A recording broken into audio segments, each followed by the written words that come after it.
अंधी लड़की की अद्भुत कहानी। एक पिता अपनी अंधी बेटी को बोझ समझकर एक भिखारी से उसका विवाह कर देता है, लेकिन उस अंधी लड़की को नहीं पता कि उसकी किस्मत जल्द ही एक अद्भुत मोड़ लेने वाली है। आयशा ने कभी दुनिया को देखा नहीं था, लेकिन हर सांस में उसकी निर्दयता को महसूस किया था। वह जन्म से अंधी थी, एक ऐसे परिवार में जहां सुंदरता ही सब कुछ मानी जाती थी। उसकी दो बहनें अपनी में आकर्षक आंखों और सुघड़ व्यक्तित्व के कारण सराही जाती थीं, जबकि आयशा को एक बोझ समझा जाता था, एक शर्मनाक सच्चाई जिसे बंद दरवाजों के पीछे छुपा कर रखा गया था। जब वह केवल 5 साल की थी, उसकी मां का देहांत हो गया। उस दिन के बाद उसके पिता पूरी तरह बदल गए। वे कड़वे, क्रूर और निष्ठुर हो गए, खास तौर पर आयशा के प्रति। वे कभी उसे नाम से नहीं बुलाते थे, बस कहते वह चीज। उसे परिवार के साथ खाने की इजाज़त नहीं थी। मेहमान आते तो उसे अंदर बंद कर दिया जाता। पिता का मानना था कि वह अपशकुन है, और जब आयशा 21 साल की हुई, उन्होंने एक ऐसा फैसला लिया जिसने उसकी बची खुची आत्मा को भी तोड़ दिया। वह एक सुबह में उसके छोटे से कमरे में आए। आयशा चुपचाप ब्रेल में लिखी एक पुरानी किताब को उंगलियों से पढ़ रही थी। पिता ने उसके गोद में कपड़ों का एक मुड़ा हुआ टुकड़ा रख दिया। कल तुम्हारी शादी है। आयशा सन्न रह गई। शादी किससे? मंदिर के पास रहने वाला एक भिखारी है। तुम अंधी हो, वह गरीब है। अच्छी जोड़ी है। उसका शरीर ठंडा पड़ गया। वह चीखना चाहती थी, लेकिन आवाज नहीं निकली। उसे कभी कोई विकल्प नहीं मिला था। अगले दिन जल्दी जल्दी एक छोटी सी शादी कर दी गई। उसने अपने पति का चेहरा कभी नहीं देखा। किसी ने उसे बताने की हिम्मत भी नहीं की। पिता ने उसे उस आदमी की ओर धकेल दिया। लोग हंसते हुए फुसफुसा रहे थे, अंधी लड़की और भिखारी।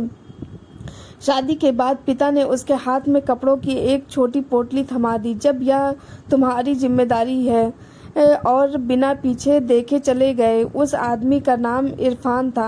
वह उसे चुपचाप गांव की धूल भरी पगडंडी से ले गया, एक टूटी फूटी झोपड़ी में जो गांव के किनारे थी। वहां मिट्टी और चूल्हे के धुएं की महक थी। यह बहुत अच्छा घर नहीं है, लेकिन यहाँ तुम सुरक्षित रहोगी। आयशा फटी हुई चटाई पर बैठ गई, आंसू रोकते हुए। यही अब उसकी जिंदगी थी। लेकिन उसी पहली रात कुछ अलग हुआ। इरफान ने अपने हाथों में उसके लिए चाय बनाई, अपनी इकलौती शॉल उसे दे दी, खुद दरवाजे के पास लेट गया जैसे कोई पहरेदार।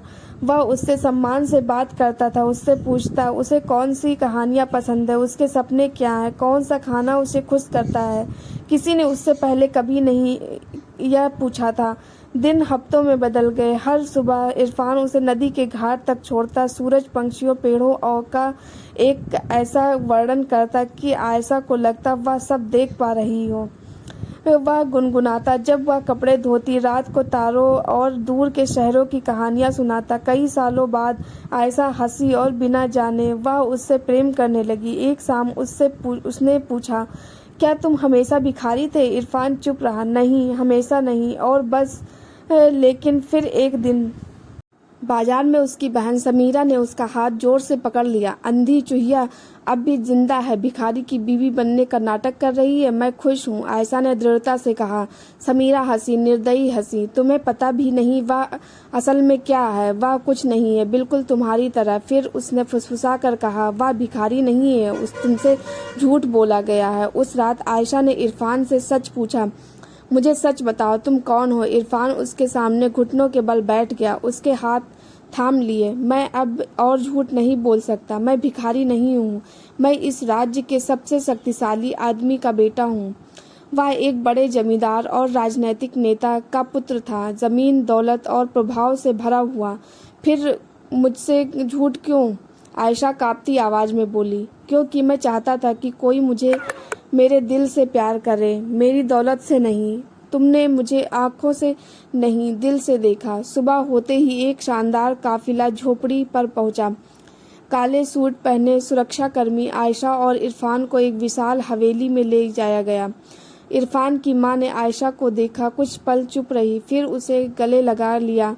तो यही मेरी बहू है। आयशा रो पड़ी सुकून से। सबके सामने इरफान बोला, अगर मेरी पत्नी का सम्मान नहीं हुआ तो मैं यह सब छोड़ दूंगा। कमरे में सन्नाटा छा गया। आज से उसकी मां ने कहा, आयशा इस परिवार का हिस्सा है। जो उसे ठुकराएगा वह हमें ठुकराएगा। अब आयशा डर से नहीं कांप रही थी, बल से कांप रही थी। समय के साथ उसने सब उस दुनिया में चलना सीख लिया जो फुसफुसाहटों और भेदभाव से भरी थी। वह आंखों से नहीं देखती थी, लेकिन इरादों, खामोशियों और झूठ को पहचानती थी।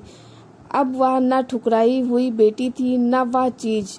वह एक प्रेम की हुई स्त्री थी, एक पत्नी, एक नेतृत्व करने वाली आत्मा। हवेली रोशन हुई दौलत से नहीं, बल्कि आयशा की सच्चाई से और इरफान के साथ उसने वह बनाया जो किसी भी हैसियत से बड़ा था। एक ऐसा घर जहाँ प्यार रूप में बड़ा था और जहाँ दिल आंखों